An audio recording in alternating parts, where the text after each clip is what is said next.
మెల్లమెల్లవని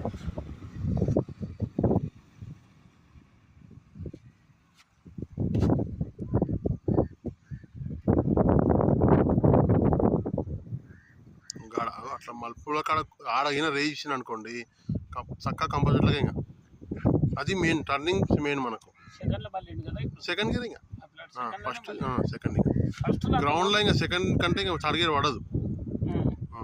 first gear ఏంటంటే movement కొరకు అంతే. సెకండ్ గేర్ అనేది ఇంకా కంటిన్యూ పోతూనే ఉంటాం. ఎంత లాంగ్ డ్రైవ్ అయినా సరే శ్రీశైలం ఘాట్ అయినా సెకండ్ వేసుకొని పోవాలి. గౌతమ్ స్ట్రేట్ పోయి ఇట్లా